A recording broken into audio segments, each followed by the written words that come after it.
स्वागत है आप सभी का फिर से मास्टर जीबी कॉन्सेप्ट्स में। आई होप आप सब ठीक होंगे और ये हमारा इस चैनल पे दूसरा ही वीडियो है। आई होप आप सब ने पहला वीडियो ज़रूर देखा होगा और अगर आपको वीडियो पसंद आया तो आपने लाइक भी किया होगा। अगर नहीं किया है तो वीडियो को लाइक कर दीजिए, चैनल को सब्सक्राइब कीजिए और ज़्यादा से ज़्यादा अपने फ्रेंड्स के साथ उसे शेयर कीजिए ताकि ज़्यादा से ज़्यादा लोग देख सके उस वीडियो को। तो फिर से मैं आपके सामने लेकर आया हूँ दूसरा वीडियो और आज के इस वीडियो में कल जो हमने छोड़ा था उसके आगे की बात करेंगे। तो दोस्तों, कल के वीडियो में हमने चार्जेस पर बात की थी, चार्जेस के हिस्टोरिकल बैकग्राउंड पे डिस्कस किया था और एक कंक्लूज़न तक पहुँचे थे।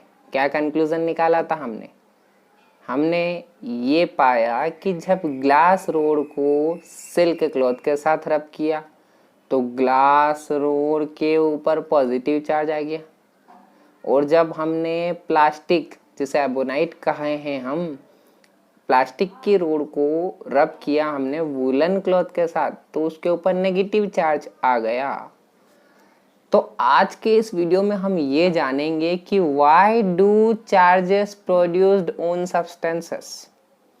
कल के कंक्लूजन को अगर मैं वर्ड्स में कहूँ तो हम कह सकते हैं when two substances rubbed together then there will be charges produced on the substances. Now the question is why? जब भी दो सब्सटेंसेस को हम रब करते हैं, आई मीन रगड़ते हैं आपस में, तो चार्जेस प्रोड्यूस होते हैं। लेकिन क्यों होते हैं, आज इस पर हम चर्चा करेंगे।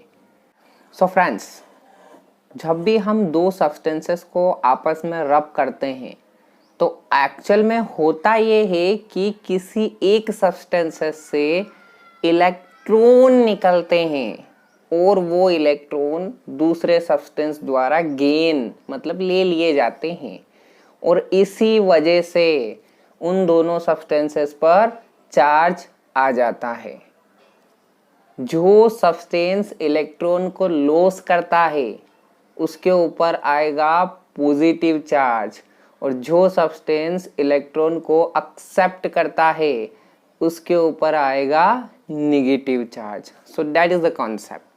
When two bodies are rubbed together, one substance will lose electron and will become positively charged, and another substance will gain the electrons and will become negatively charged. Now, again we have a question.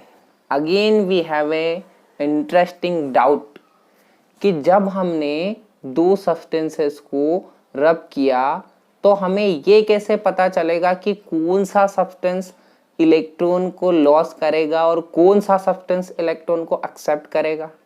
That is very interesting. आइए देखते हैं इसका क्या हमारे पास जवाब है।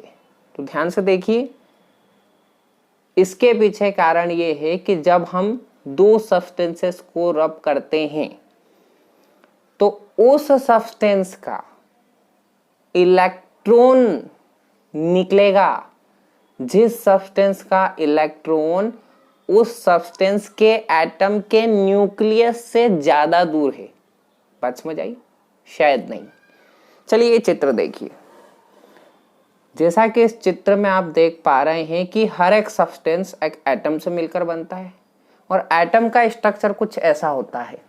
Nucleus, चारों तरफ ऑर्बिट्स और उन ऑर्बिट्स में इलेक्ट्रॉन्स, और आखिरी कक्षा में जो इलेक्ट्रॉन्स होते हैं, आउटर मोस्ट सेल में जो इलेक्ट्रॉन्स होते हैं, उनको हम कहते हैं फ्री इलेक्ट्रॉन्स। जी हाँ, फ्री इलेक्ट्रॉन्स। जब हम दो सब्सटेंसेस को रब करते हैं तो ये फ्री इलेक्ट्रॉन्स ही निकल के दूसरे सब्सटेंस में चले जाते हैं।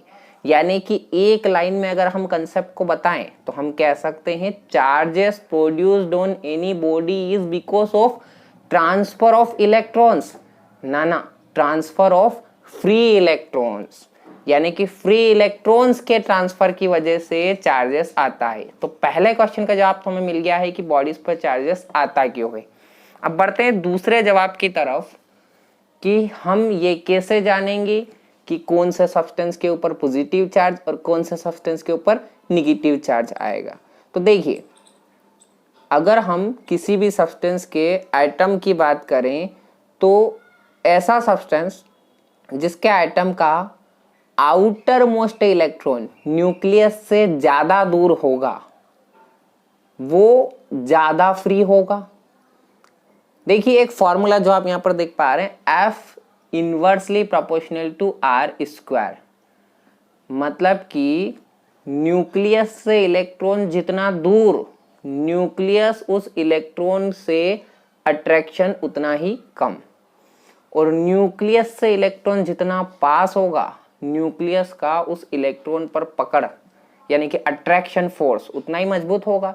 यानी कि कंसेप्ट ये है कि जब दो बॉडीज को रब किया जाता है तो ऐसा बॉडी जिसके एटम का आउटर मोस्ट इलेक्ट्रॉन न्यूक्लियस से ज़्यादा दूर है, ज़्यादा डिस्टेंस पर है, वो इलेक्ट्रॉन को लॉस करेगा। और जैसे उसने इलेक्ट्रॉन लॉस किया, वो दूसरा बॉडी जिसके साथ आपने उसे रब किया वो उस इलेक्ट्रॉन को गेन कर लेगा, और इस तरीके से एक बॉडी हो जाएगा पॉजिटिवली चार्ज इलेक्ट्रॉन को लॉस करके, और दूसरा बॉडी हो जाएगा निगेटिवली चार्ज इलेक्ट्रॉन को गेन करके। और यही कारण है कि जब हमने ग्लास रोड को सिल्क क्लॉथ के साथ रब किया तो ग्लास रोड के ऊपर आया पॉजिटिवली चार्ज। क्यों? क्योंकि ग्लास रोड ने इलेक्ट्रॉन लॉस किया और सिल्क क्लॉथ इलेक्ट्रॉन को एक्सेप्ट करके नेगेटिवली चार्ज बन जाएगा।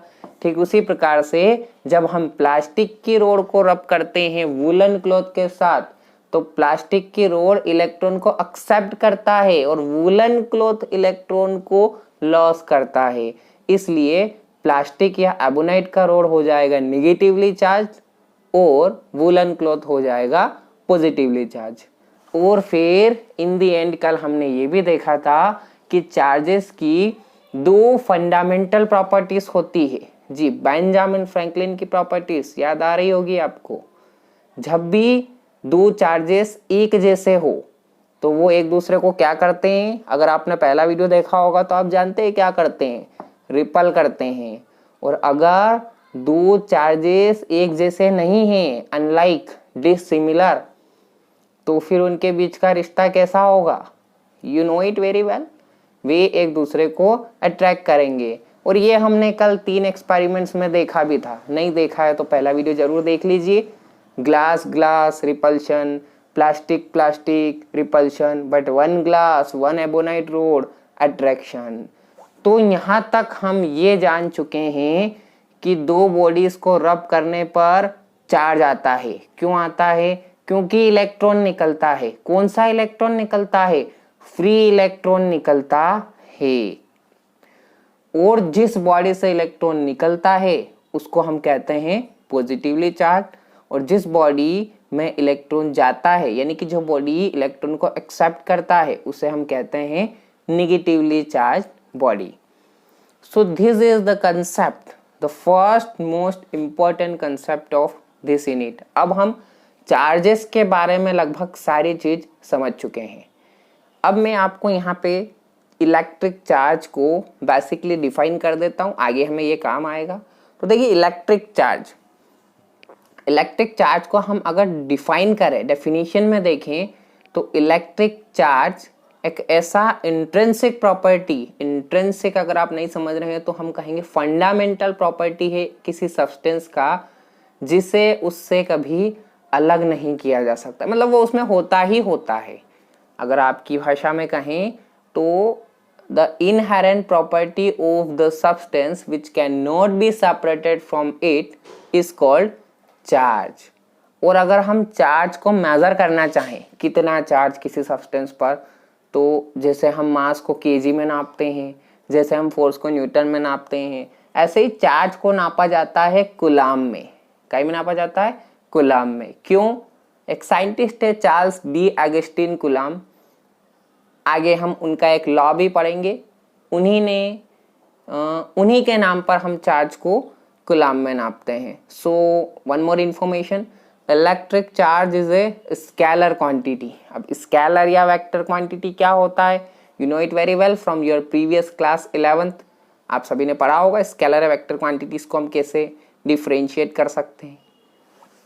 सो फ्रेंड्स, स्टूडेंट्स, यहाँ तक हम इलेक्ट्रिक चार्ज के बारे में ऑलमोस्ट सारी चीज़ें पढ़ चुके हैं। अब अगले वीडियो में फिर मिलते हैं हम, और उस वीडियो में हम बात करेंगे चार्जेस की बेसिक 3 प्रॉपर्टीज़ के बारे में। I mean quantization of charge, additive nature of charge and conservation of charge. जी अभी जो 2 प्रॉपर्टीज़ हमने पढ़ी है वो फंडामेंटल प्रॉपर्टीज़ है, और अब जिन प्रॉपर्टीज़ की हम बात करने वाले हैं वो होगी बेसिक प्रॉपर्टीज़ ऑफ चार्जेस। वो भी हमारे लिए काफ़ी ज़रूरी होने वाली है। तो अगले वीडियो में हम बात करेंगे चार्जेस की बेसिक 3 प्रॉपर्टीज़ के बारे में। तब तक आप इस वीडियो को लाइक कीजिए, हमारे चैनल को सब्सक्राइब कीजिए और ज़्यादा से ज़्यादा अपने फ्रेंड्स के साथ शेयर कीजिए। अगले वीडियो में हम फिर से इंटरेस्टिंग कंसेप्ट के साथ आपके सामने फिर से आएंगे। सो अगर आपको अभी तक के 2 वीडियो में कोई डाउट हो तो ये हमारा इंस्टाग्राम का चैनल है फिजिक्स 70 गोल। इस चैनल पर आप हमको फॉलो करके डायरेक्ट मैसेज कर सकते हैं, कोई भी doubt I will answer your queries. So तब तक के लिए धन्यवाद दोस्तों, मिलते हैं फिर से अगले वीडियो में। ध्यान रखिए अपना सबका, take care all of you, thanks.